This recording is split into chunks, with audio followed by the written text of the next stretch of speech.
Chapter 11. The Times They Are A-Changin'. Terry's tale began to unfold in a manner as unique as the man himself, over the course of cocktails.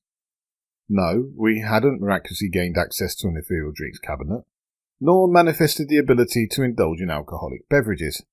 This was one of Terry's curious quirks, where every so often he'd mind pulling out an imaginary flask and pouring into two non-existent cocktail glasses. He'd insist we chink glasses in a toast and take regular sips throughout his storytelling. Honestly, the guy was going out of his way to accompany me on this journey. Who was I to quibble over a few eccentric habits that harm no one? If anything, it added a layer of charm to our otherworldly journey, making each shared drink a reminder of the unexpected friendships formed on the road less travelled. Terry had been born in Denver.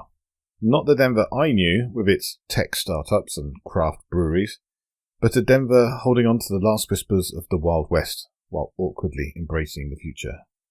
Imagine, Terry said, a place where you could run into a horse on the street and no one would bat an eye, unless it was wearing a hat.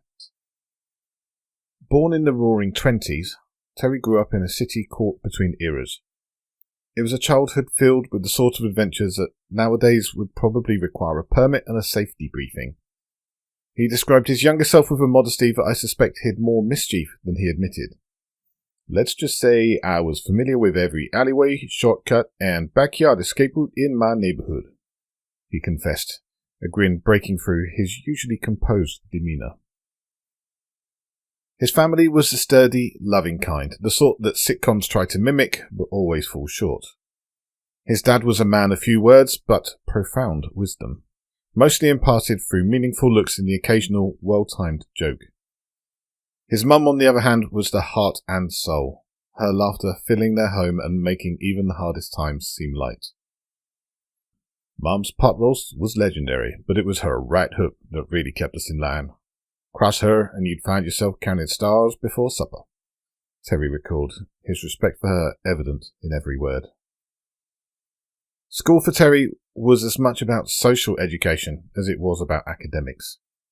He was the kind of kid who could charm his way out of trouble, but also the one who'd stick up for a friend without a second thought.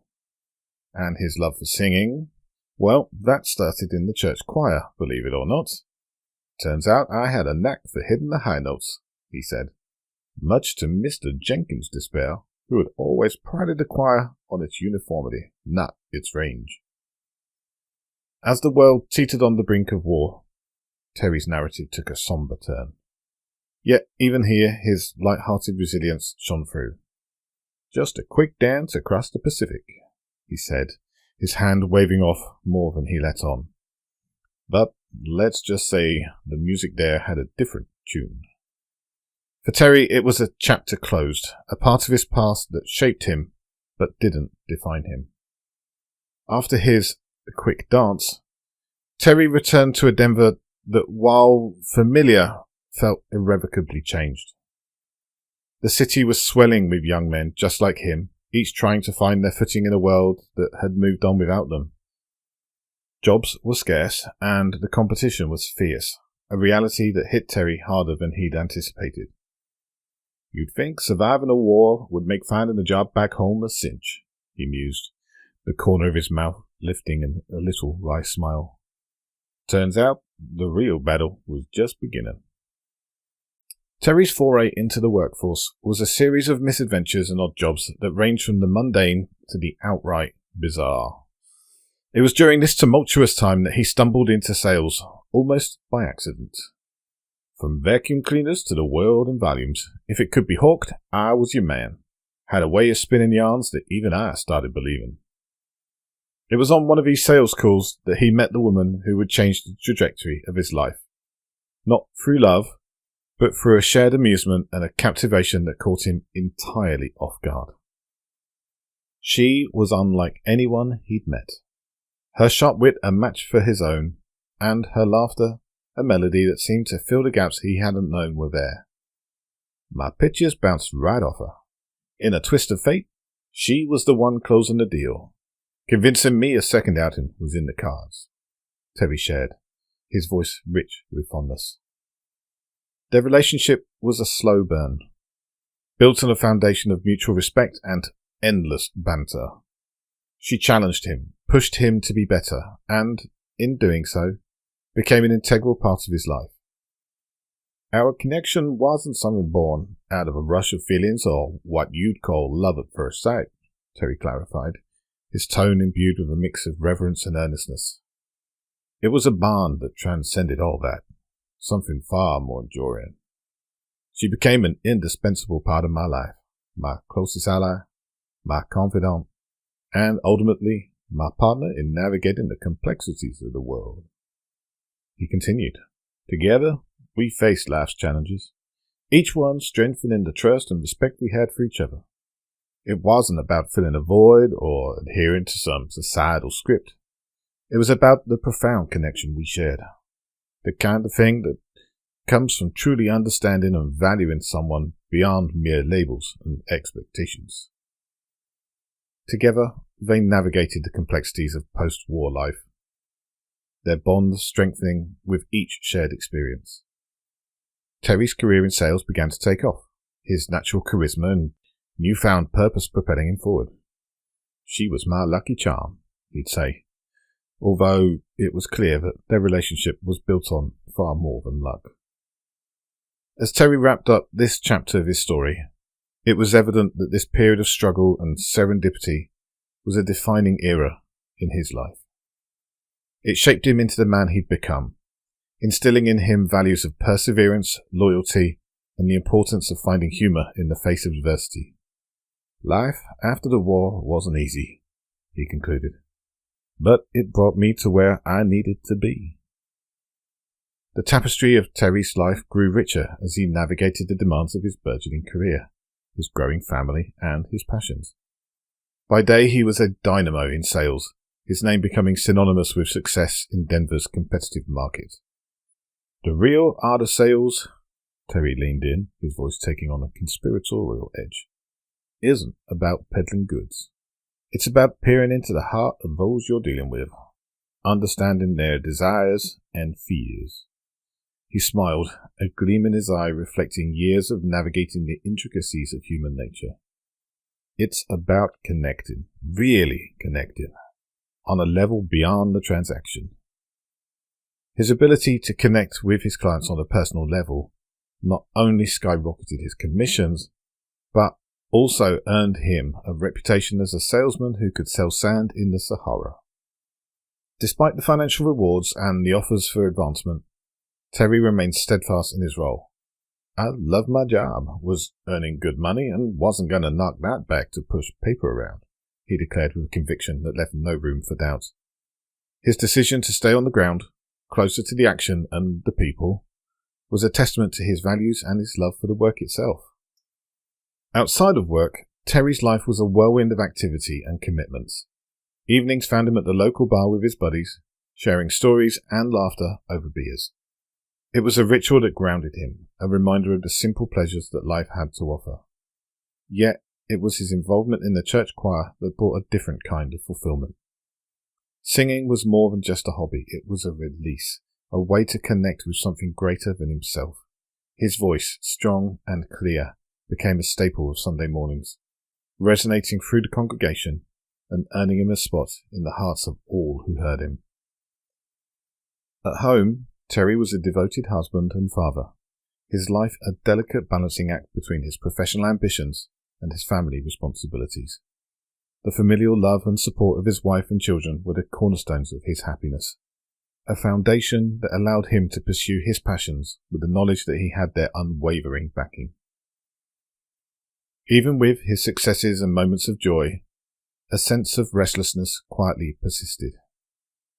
It was in the quiet times, amid the busy flow of his life, that he felt a longing for something more, a different path he hadn't taken. This restlessness was a subtle backdrop to his otherwise happy life, suggesting there was more to him than met the eye. The final chapter of Terry's earthly story unfolded on an ordinary day that began like any other. There was no premonition, no sense of foreboding that this day would be his last. He arrived at work with the same enthusiasm he always had, ready to tackle the challenges and opportunities that lay ahead. The morning passed in a blur of meetings and phone calls, the rhythm of the sales floor, of familiar music to his ears. It was during a brief moment of respite, as he leaned back in his chair to enjoy a well-deserved cup of coffee, that fate intervened. A heart attack, sudden and unforgiving, claimed him before he could utter a word. His colleagues, shocked and scrambling to help, were powerless to alter the course of events. Among them was a friend who had approached Terry's desk, eager to share a joke he knew would have elicited one of Terry's booming laughs. Instead, he found himself a witness to a profound and irrevocable loss. With the crowd of friends and colleagues around him, Terry was barely tethered to his body for a moment before being released. Terry's passing was a quiet departure from a life lived with vibrancy and passion. There were no dramatic last words, no final gestures. Just the silent slipping away of a soul from the world it knew. In their reflections, his family always found that memories of him sparked a smile, transforming the loss into cherished recollections that brightened their days. Terry's story, even in passing, remains not a tale of sorrow, but a celebration of a life lived with joy, love, and adventure. He embraced life's journey with courage and humour, leaving a legacy of laughter and warmth that continues to uplift those who knew him. His final resting place, just outside Denver, was as unassuming as his departure had been. No grand mausoleum or elaborate memorial marked his passing, just the earth and the sky and the quiet peace of nature. In sharing Terry's tale, I've come to understand not just the man he had been, but the essence of what it means to live fully, to care deeply, and to face the end with dignity and grace. His journey, filled with laughter and love, the chase of dreams and the satisfaction of responsibilities fulfilled, serves as a bright reminder that our stories echo on, blending into the universe's vast tapestry, celebrating the vibrancy of a life joyfully lived. Terry's final words on the matter were quite poignant. Just remember, it's the stories we weave, the laughs we share, and the moments we cherish that outlast the ticking of the clock. Life's a tapestry, rich with threads of every hue. Some we see and some we don't. But together they create something more beautiful than we can ever imagine on our own. So keep weaving, keep sharing, and above all, keep cherishing.